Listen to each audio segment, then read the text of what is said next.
pense que là, on est d'accord pour dire que là, il n'y a pas possibilité de faire mieux. Ou alors, ça revient de l'impossible, de l'inhumain. L'edit est une compétence basique sur Fortnite. Elle apporte un aspect mécanique que le joueur se doit de maîtriser. Mais ce qui la rend réellement intéressante, c'est qu'elle n'a pas de limite théorique. Il suffit simplement de timing, de mouvement et d'une vitesse immaculée. Certains joueurs acharnés ont alors pu se donner une quête de perfection, une quête de dépassement. Et aujourd'hui, je vais vous raconter leur histoire. L'histoire de simples pratiques d'échauffement transformées en un milieu de compétition extrême. Voici l'histoire de l'edit. Le 6 décembre 2018, à la sortie de la saison 7, le mode créatif est lancé et offre aux joueurs des possibilités de création infinies. Il faudra simplement attendre 10 jours avant que la première map edit fasse son apparition, l'Advanced Warm-Up Course par Kandouk, avec pour simple objectif d'améliorer son record personnel à force de pratique, car à cette époque, personne ne maîtrisait encore parfaitement les mécaniques d'edit. L'émergence de ce type de map avec des exercices ingénieux fut donc rapide. À titre d'exemple, Kandouk en a publié pas moins de 23. Quelques jours après, Mongral, alors déjà une grande figure du jeu, lance la Mongral Edit Course avec 400 livres à gagner. Ce fut un carton. Un très grand nombre de joueurs très célèbres la jouèrent, tels que Tfue, Face Jarvis et Faceway. Et encore aujourd'hui, le record est battu régulièrement, atteignant un niveau au-delà de la simple perfection. De rares éditeurs commencent alors à se démarquer, tels que Howl, alors très en avance sur son temps. Plus tard, avec des records de nombreuses maps edit, Jimmy se démarqua également avec un niveau très avancé pour l'époque. Depuis cette époque jusqu'à nos jours, quelques créateurs de contenu anglophones créèrent de nombreuses maps edit, telles que Fleer, avec des maps simples et esthétiques, et surtout Raider 464 qui proposa un grand nombre de maps pour les duels ou l'entraînement, privilégiant toujours le training d'un haut niveau de maîtrise. Assez rapidement, cette tendance s'exporte vers la communauté francophone. C'est bien que ZVince réalisa la première map edit de France sous la forme d'un parcours en duel. Et le 10 mars, le Bouzeux sort la compétition qui entraînera pour de bon la communauté francophone sur la route vers les sommets de la performance. Le Bouzy Tournament. Ça va être un tournoi, une compétition, voilà, que je lance. Donc comment ça va se passer? C'est très simple. C'est un parcours d'edit. Le principe, c'est très simple, c'est d'aller le plus vite possible. Avec plus de 6800 records postés dessus et cumulant un total de 50 millions de vues sur les vidéos de Le Bouzeux sur cette map, c'est la map edit la plus populaire de tous les temps et de très loin. Cependant, le Bouzy Tournament n'était pas la première map edit sortie par le Bouzeux. Je vais certainement en étonner plus d'un, même les éditeurs aguerris, en vous parlant de la El Bozo Edit Map. C'est une map que le Bouzeux publia le 26 décembre 2018, qui est à mi-chemin entre la map edit et la practice map. Une map comportant de nombreux exercices répétitifs, à but de pur entraînement, sans compétition. Seulement voilà, cette map est composée de 6 parcours différents, dont 3 d'edit et 2 de shoot, tous chronométrés. Le dernier étant une simple suite de cônes à edit et reset en boucle. Mais cette map n'a malheureusement pas eu une exposition du niveau des autres maps de Bouzy, car le blockbuster Bouzy Tournament lui a fait trop d'ombre. Et a raison. Cette compétition fut une énorme source de contenu sensationnel. Une lutte sans merci entre Natook et Doxy, 2 réels précurseurs de l'edit, rattrapés brièvement sur la fin par FreeFix, mais qui fut vite largué. Du côté manette, c'est Shigzy qui monopolisa toute l'attention, et surprit considérablement Bouzy et son audience, au point de se faire accuser de jouer clavier-souris et de le cacher. Il gagnera finalement la compétition aux côtés de Natook avec un 6,45. Et suite à ce succès sans pareil, le Bouzeux n'attend que 7 jours avant d'annoncer le Bouzy Tournament 2, qui connaîtra un succès moins important, mais explicable par une baisse du contenu proposé à son sujet par le Bouzeux, malgré la qualité de la map, décorée par toute une équipe qui était à l'époque un véritable choc. La compétition fut légèrement moins rude, mais elle permit d'exposer des talents, tels que le premier joueur mobile à avoir été connu pour une performance dans une map edit, Darksan iOS. Et je me souviens encore, étant également un joueur mobile, tenter de battre son record qui était largement hors de ma portée à l'époque. La compétition sera finalement remportée par The Monster Show sur clavier-souris et par Shigzy sans grande surprise pour le record manette. Et c'est ici que tout s'est réellement joué.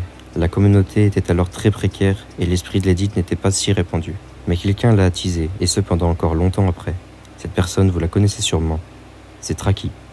Durant la hype des 2 premières maps de Le Bouzeux, Traki tentait de battre les records, notamment en live, et connut plusieurs événements qui lui ont permis de gagner une base de communauté, comme un live qui passait en tendance, et l'exposa brièvement aux plus grands influenceurs de la scène Fortnite francophone de l'époque, tels que Doc Jay-Z ou Le Bouzeux lui-même.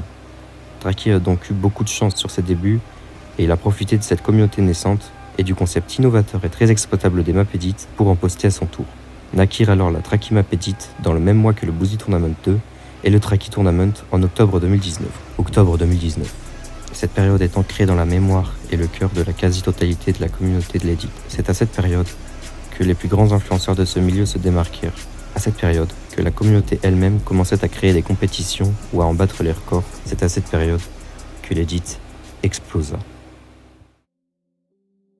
Le 13 septembre, Tracky posta un record sur sa chaîne YouTube, celui du premier Boozy Tournament, et le bouseux décida d'y réagir en vidéo. Tracky batut plusieurs fois le record par la suite, et les vidéos de la réaction de Boozy marchaient vraiment. C'est alors qu'un autre compétiteur fit son entrée, Eward. Il était inconnu du grand public et avait battu Tracky en usant de techniques ingénieuses de gain de temps. Technique ingénieuse de gain de temps, aussi appelée Theorycraft. Un Theorycraft est une manière de contourner la méthode traditionnelle de faire une action en map edit, permettant un gain de temps considérable tout en respectant les règles de la map. Ils sont présents dans la totalité des maps edit et vont d'un simple boost bien placé permettant de gagner quelques fractions de seconde à d'énormes raccourcis ou manières d'accélérer trouvées dans les défauts de la map. Un affrontement entre Tracky et Eward fut alors lancé. Ça ne faisait qu'augmenter la hype autour de la nouvelle compétition naissante. C'est alors qu'un troisième éditeur vint compléter ce trio légendaire en battant à son tour leur record. Monsieur Brocoli. Le contenu entraîné par cette compétition était vraiment très apprécié de l'audience de Le Bouzeux, ce qui fit monter ce trio en abonnés à une vitesse fulgurante, si bien qu'ils ont aujourd'hui respectivement 430 000 abonnés pour Tracky, 160 000 pour Eward et 300 000 pour Monsieur Brocoli. Au fur et à mesure de la compétition, Tracky finit par abandonner la quête du record alors qu'Ether rejoint la course, mais il ne gérera pas son buzz de la même manière que ses trois prédécesseurs et n'obtint pas de réelle communauté à long terme. Au même moment, Le Bouzeux, entraîné à nouveau dans la vague de l'Edit, décida de poster le Boozy Tournament Reverse, un concept ingénieux reprenant les exercices de sa première compétition mais adapté de sorte à ce que le sens à emprunter soit inversé. Sa compétition mit notamment en avant Mator, un très bon éditeur à Hopping, et surtout de la banane, le meilleur éditeur mobile de l'époque. Se suivirent une map edit d'Eward, puis de Tracky, pour clôturer l'année et mettre un peu en avant les éditeurs underground de l'époque. En parallèle avec ces compétitions très médiatisées, le record oublié de la Mongral Edit Course était régulièrement battu par l'éditeur LDK, qui du 21 novembre 2019 au 14 mars 2020. Puis le 4 janvier 2020, contre toute attente, Tixi lança le Tixi Tournament, une compétition qui introduit Brux au public francophone, un éditeur néerlandais extrêmement doué. La map sera d'abord gagnée par Eward, mais il s'est par la suite avéré qu'il faisait usage de macros, combinaison de plusieurs touches en une seule, lui permettant d'éditer instantanément et lui donner un net avantage sur ses opposants. Après le court drama entraîné, Brux fut désigné comme gagnant légitime, talonné par Monsieur Brocoli. Un talent de l'acabit de Brux introduit de nouvelles normes dans ce milieu, ce qui participa à lancer la course vers les sommets. Le 8 mars, Monsieur Brocoli lança un concept inédit, le Broco Edit Skill. Sous la forme d'un hashtag, sa communauté posterait des compilations de leurs meilleures actions en edit. C'est cette initiative de Monsieur Brocoli qui démocratisa pour de bon la dite Edit Pure. L'Edit Pure est le nom donné à la discipline consistant à perfect un court parcours d'edit, souvent répétitif, sans chronomètre et usage de la construction ou des armes. Et suite à ces événements, une idée révolutionnaire naquit quelque part. Fortnite est un jeu très communautaire, si bien que ses joueurs créent des teams ou clans avec leurs compagnons de jeu, avec pour but de performer. Et c'est le 19 mars 2020 qu'un clan sans précédent fut annoncé par plusieurs des meilleurs éditeurs peu connus de l'époque. Dirigé par Newsy, un éditeur clavier-souris, et Shinky, éditeur manette, la E4 nous fut introduite avec un roster très intéressant dès ses premiers jours avec de très bons éditeurs, avec comme joueurs manette Blue, Fijo, Xerox, Zwin et FaZe, et comme joueurs clavier-souris Dragon, Tixey, Vorax, Enox et Flixi. Shinky a pris le temps de me décrire les premiers instants du clan. À ses débuts, la 4 portait d'ailleurs le nom de FE, abréviation de Fast Editing. Le clan sera repris par Blazer le 25 avril. Et bien plus tard, une idée innovante qui marqua les grinders de l'E4 et la communauté fut le E4 Tournament, une map edit originale qui mit en jeu une place au sein du clan, et qui fut remportée par Sweezy, un éditeur clavier-souris qui rejoint alors l'E4 en tant qu'éditeur. Le clan sera par la suite rejoint par les meilleurs éditeurs de chaque plateforme comme The Funny P, Jaguar, Marmotte, Camerupt et HLP entre autres. Et plus tard, d'autres clans avec le même principe que la E4 ouvrirent leurs portes, avec comme plus connus les clans LC et P7. La communauté était grandissante et le milieu vraiment animé. La Boozy 3 est lancée le 25 mars, et c'est l'élément déclencheur de l'explosion de la communauté. Le Bouzeux avait envie, pour sa 4e compétition, d'exclure les étapes d'aim et d'offrir des exercices originaux, ce qui fut le point fort de la map. Il y aura eu une lutte entre Eward, Monsieur Brocoli et Brux, avant qu'Eward puis Monsieur Brocoli soit dépassé par le niveau de Brux qui gagna aisément cette compétition aux côtés de Marmotte et Cloed Fred égaux sur le record manette. Mais c'est aussi lors de cette compétition qu'Eward se fera dénoncer pour l'usage d'une macro, lui faisant gagner du temps sur les étapes de spam où une seule et même case était à edit avec un bon timing. Il s'excusera en vidéo et auprès de Tixi et le bouseux, ceux qui ont créé les maps sur lesquels il a triché. Il sera heureusement globalement pardonné et cette histoire a permis de mettre en lumière la triche dans les compétitions de map edit. Et la communauté sera alors très à l'affût sur ce sujet. Au même moment, Zfar, un influenceur de 600 000 abonnés sur YouTube aujourd'hui, lance une map edit avec 450 € de cash prize et met en avant un grand nombre d'éditeurs underground, notamment des joueurs Switch jusque-là peu représentés, avec le record de Duissac.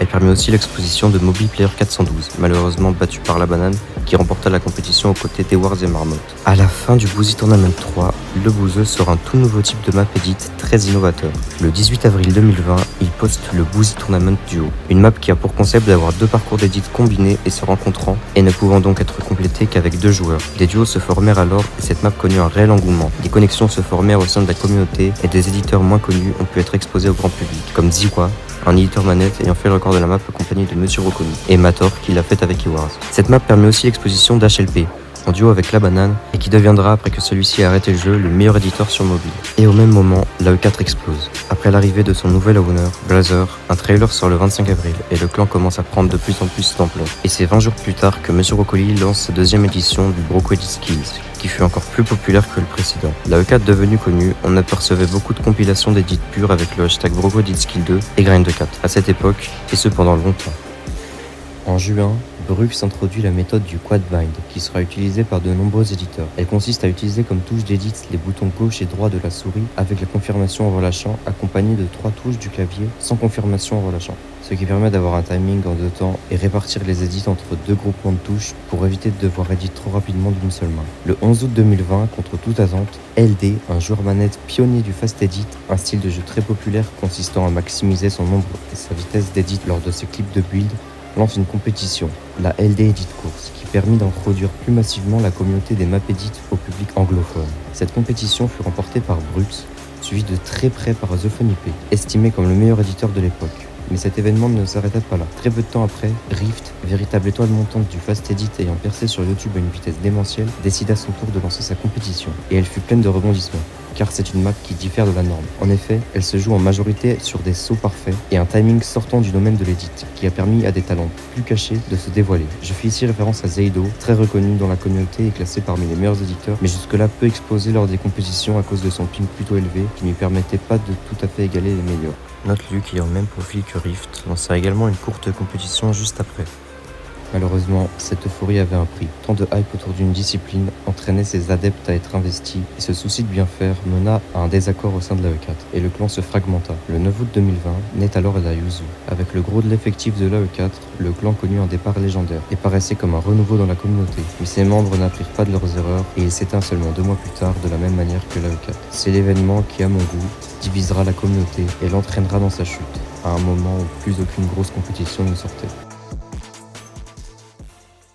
Brux commença à poster des vidéos dans lesquelles il éditait avec des périphériques très originaux, et il continuera cette série de vidéos jusqu'à même faire des records en ces conditions. Il lui est arrivé d'utiliser un piano, un téléphone fixe et même une machine à laver. Il a d'ailleurs sorti 2 maps edit, le 28 décembre 2020 et le 8 novembre 2021, avec pour particularité d'être faites de builds anormalement modifiés par plusieurs glitches, ce qui donne à ces maps un style unique, que seul Niwu et moi-même ont déjà reproduit, avec notamment sa map Pulse Build Dictionary qui les recense tous.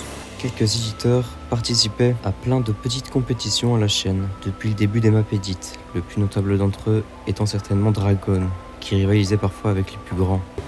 Et sans que personne ne s'y attende, le 29 octobre 2021, le bouseux décide de lancer le Boozy Tournament 4, le temps de la 6e édition du Z-Event.